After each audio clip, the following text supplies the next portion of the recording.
என்னத்தனே serial நெக்கான எபிசோடில் நடேசன் வந்து சோழனை பிடிச்சி திட்டுவார். உன்னை நம்பி ஒரு பொண்ணு வந்துச்சு, அந்த பொண்ணுக்கிட்ட வந்து நீ பொய்யா சொல்லி இப்போ அந்த பொண்ணு ஒன்று விட்டு போயிட்டு இனிமேல் எவாடா அவன் கூட இருப்பா அப்படின்னு சொல்லி திட்டுவார்.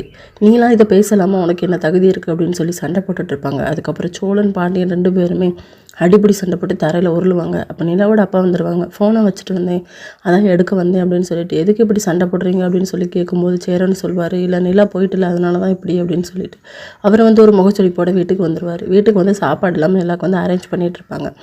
அடுத்த சீனில் பாண்டியன் வந்து வானதிக்கிட்ட சொல்லிக்கிட்டு இருப்பாங்க, எங்கள் வீட்டில் சின்ன பிரச்சனை, அண்ணி வந்து வீட்டை விட்டு வெளியே போயிட்டாங்க, அவங்க அம்மா அப்பா வந்து கூட்டிகிட்டு போயிட்டாங்க டைவர்ஸ் ஆகிட்டல அப்படின்னு சொல்லிட்டு. இதுவும் ஒரு விதத்தில் நல்லது தான், ஆனால் பல்லவன் தான் அண்ணி அண்ணின்னு சுற்றுவான் அப்படின்னு சொல்லும்போது பாண்டியனுக்கு வந்து கோவம் வந்துடுது. அடுத்த சீனில் நிலா வீட்டில் வந்து நிலாவுக்கு பிடிச்சது எல்லாமே அவங்க அம்மா சமைச்சு வச்சுருப்பாங்க. சாப்பிட்லான்னு போகும்போது கரெக்டாக சோழன் வந்துடுவாங்க. நிலா உனக்கு பிடிச்ச புரோட்டா வேண்டு வந்திருக்கு அப்படின்னு சொல்லிட்டு அதை 2 பேருமே சாப்பிட்டுட்டு இருப்பாங்க. இதை பார்த்தோன்னா அவங்க அம்மா வந்து என்ன இவ இப்படி சாப்பிட்றா அப்படின்னு சொல்லிட்டு அவங்க அப்பா கிட்ட வந்து திட்டிகிட்டு இருப்பாங்க. இப்போ தானே வந்திருக்கா, கொஞ்சம் கொஞ்சமாக நம்ம மாற்றிடலாம், கொஞ்சம் விட்டு தான் பிடிக்கணும் பொண்ணு அப்படின்னு சொல்லி. இதோட நெக்கான எபிசோட் முடியுது.